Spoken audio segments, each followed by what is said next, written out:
Deixa eu trazer um comentário do Geraldo Soares aqui. Cometeram crimes, mas não estão sendo julgados por eles, estão servindo de exemplo. Só que não são banners, são pessoas. Pessoas idiotas, violentas, mas ainda pessoas, cidadãos. Geraldo, eu discordo de você. Eu vou te dizer por que eu discordo de você nesse caso aqui, em particular. Primeiro, estão sendo julgados por seus crimes, sim. Estão sendo julgados com severidade? Estão.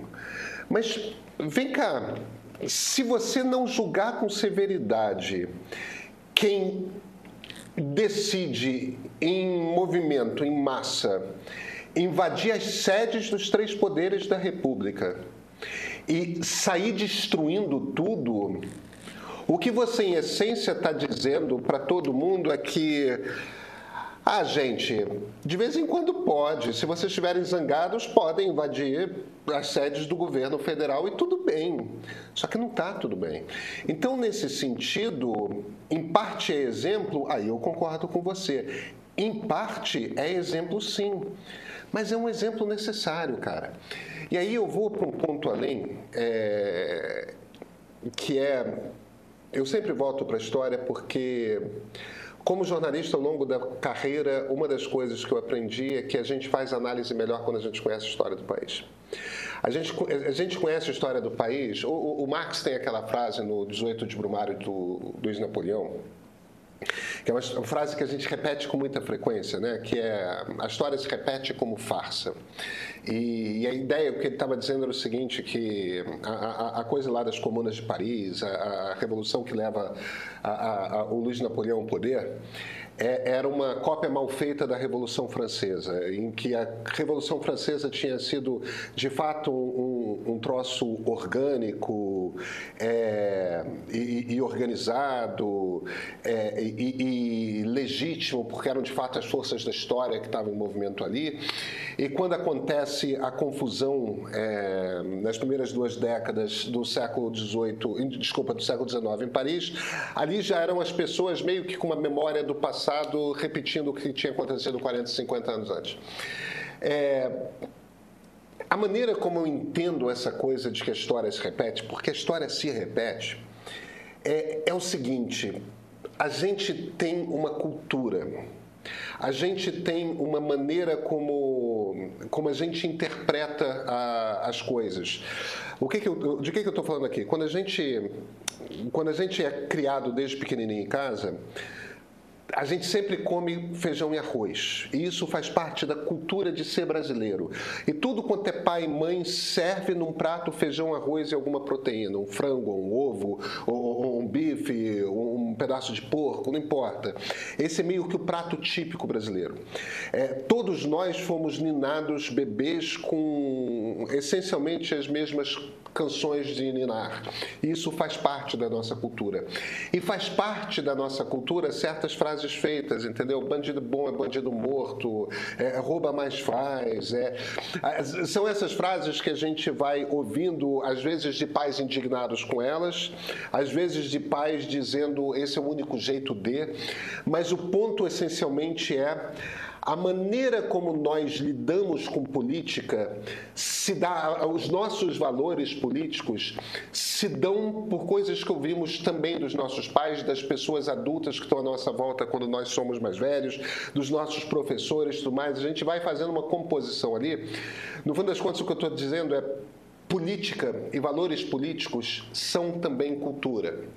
E a gente vive num país em que, sistematicamente, quando há uma crise política, quando há um impasse, principalmente entre legislativo e executivo, quando a relação de legislativo e executivo começa a ficar mais difícil, sempre tem alguém que se vira e saca a ideia: é hora de chamar os militares.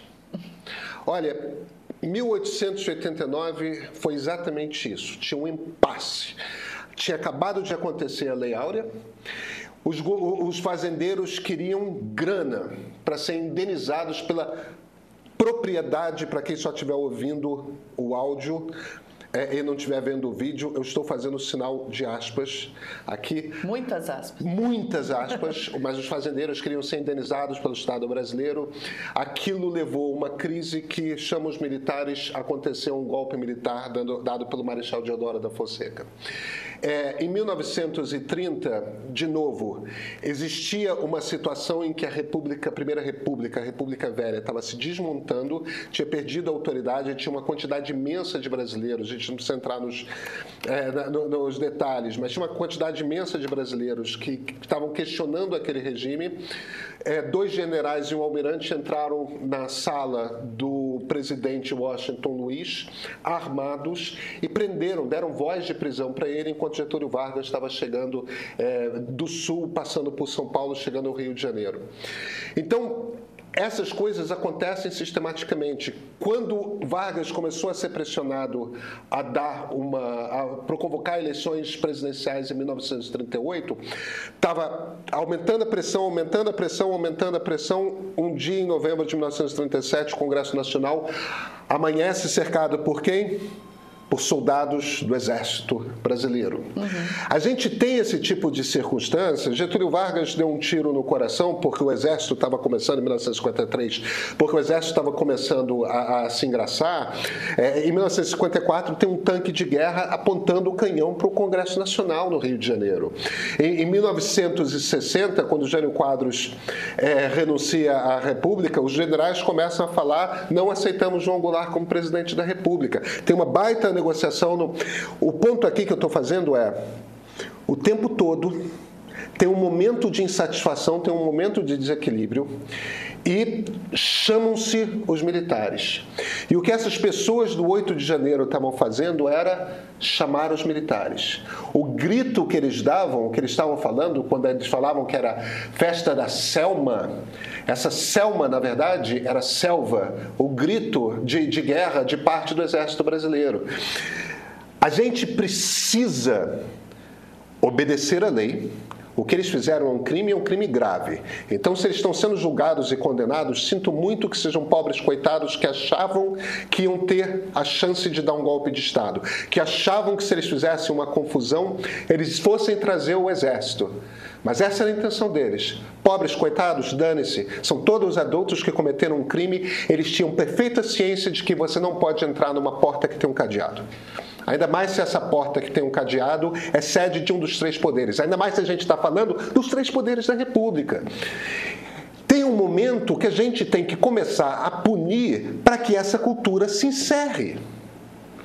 Essa cultura de que de vez em quando a gente chama os militares tem que parar de acontecer. Desculpa, eu estou começando, a coisa me perturba profundamente. O ponto que eu estou querendo fazer, Geraldo, me perdoe, mas é uma discordância sincera e honesta e muito franca com você, cara. Primeiro, eles estão sendo condenados com o rigor que a lei permite por um motivo muito simples.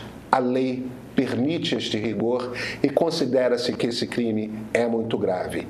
E o exemplo precisa vir alguma hora.